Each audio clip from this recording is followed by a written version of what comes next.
वही काले जादू का भी किस्सा आपके साथ हुआ या आपने सुना? मतलब ये तो मेरा पर्सनल एक्सपीरियंस है कि मेरी वाइफ है, होली का टाइम था तो बातचीत हो गई बहन भाइयों में दोनों में, तो ये कुछ चला गया। उसके पीछे पीछे गई तो चौराहे पे गई, बिल्कुल नॉर्मल फिट हेल्दी आदमी। वापस जब आई वहां से, वो तो आने के थोड़ी देर बाद उसके पैरों में दर्द शुरू हुआ। नेक्स्ट डे से पैरों ने काम करना ही बंद कर दिया। तो डॉक्टर्स के पास गए, सब कुछ टेस्ट वगैरह हुए, हॉस्पिटल में एडमिट रहे, लेकिन सब कुछ नॉर्मल रिपोर्ट्स, एमआरआई सब कुछ नॉर्मल है, कोई दिक्कत नहीं है, लेकिन पैर ढंग से काम नहीं कर। तो वहां पर लोगों ने बोला कि आपके ऊपर किसी ने कुछ किया है। मेरा एक फ्रेंड है सैंडी, उसने मुझे बताया था कि हमारे भैया शंकर भैया, उन्होंने ठीक किया था उस चीज को। वो भी तांत्रिक हैं? हाँ, वो भी तांत्रिक। तो वो आए, उन्होंने देखा तो उन्होंने बोला कि मैं पूजा करूंगा तो उससे आराम आ जाएगा, कुछ ना कुछ किया हुआ है इसके ऊपर। तो हम लोग घर में सेटअप किया पूरा। उनके अंदर जो देवता आते हैं वो बेसिकली भैरव बाबा ऐसे कुछ आते हैं जो ड्रिंक भी लेते हैं, तो उनके लिए अलग से हम लोग 2 बॉटल्स लेकर आए थे ड्रिंक की। तो आपकी अभी शादी नहीं हुई है? हाँ, उस टाइम पे उन्होंने अपना वो जलाया, थोड़ी देर के लिए वो आंख बंद करते हैं, एक सिगरेट जलाते हैं। उनकी सिगरेट जैसे खत्म होती है एकदम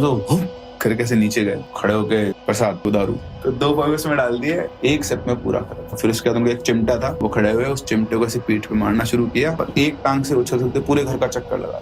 और फिर उसके बाद उन्होंने उसको बुलाया, ये पैर दे, जैसे पैर के ऊपर मुंह लगाया, ऐसे खींचा, इधर एक वो पड़ी थी प्याली, उसे स्पिट किया, उसमें 8-10 ऑल पिन्स गिरी। ऑल पिन्स गिरी हैं? फिर एक और बार सक किया, फिर स्पिट किया, फिर ऑल पिन्स गिरी। उसमें करीबन 30-40 ऑल पिन्स भर दी उन्होंने पैर से निकाल के। ठीक है, आप हो, मैं हूँ, पर जिसके साथ हो रहा है, शी फेल्ट कि पैर में से कुछ निकल रहा है, और उसी दिन शाम को ही पैरों में उसको धीरे-धीरे इंप्रूवमेंट होना शुरू हुआ। तो ये प्रोसेस हमने 3 से 4 बार किया 2 वीक के अंदर। तो 2 वीक के बाद वो चलना शुरू हो गई, और अभी तक इतने साल गुजर चुके हैं कि बात है 2009 की, 2023, 14 साल हो चुके हैं, कोई दिक्कत नहीं, कोई भी दिक्कत नहीं।